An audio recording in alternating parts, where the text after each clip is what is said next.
given that the book is centered around human stories, I've asked Lee to tell one of the stories briefly that she has in the book so that you, the audience, could get an idea of the book, the granular nature of the writing, and how Lee manages to tell the story, not only, as she said, of this awful day, but of the lives that came before.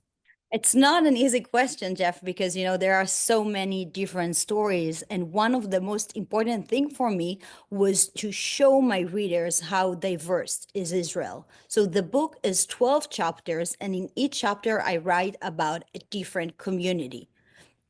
To give a first example, one of these chapters is about an overlooked, unprivileged population of Ukrainian refugees who fled Russia and fled the invasion of Russia to Ukraine in February of 2022 and came to Israel as a place of refuge, fleeing from these Putin rockets, only to find themselves fleeing again 1 year later, this time from the Hamas rockets.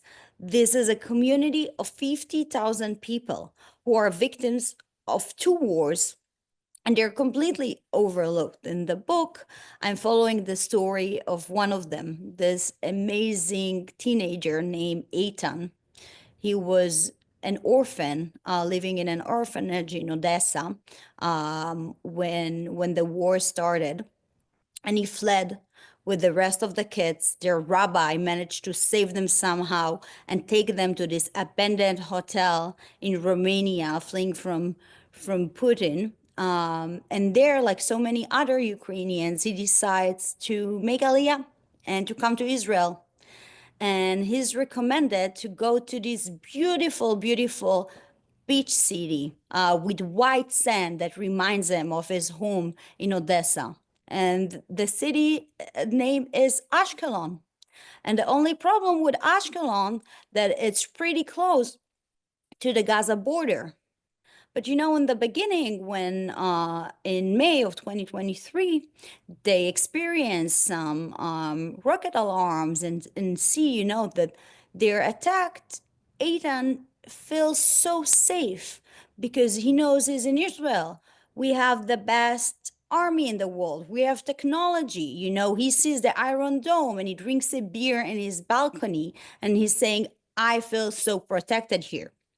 And then on this day, on the morning of 10/7, he flees his home and luckily survives because hours later, his home is directly destroyed by a Hamas rocket, and Eitan doesn't have where to go back to.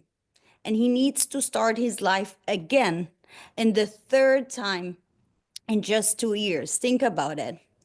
And when you flee south of Israel, when you flee Hamas, where will you go? So he moved to northern Israel. And there he found himself sitting in a shelter for almost a year, from the Hezbollah rockets and the Iranian rockets. And Eitan asked me this question that I think about a lot. We kept speaking after we finished the interviews for the book. And he told me, he's now 16. I'm just a regular boy. I want to go to school. I want to do my exams. I just want to have a normal life. I don't want to flee wars anymore.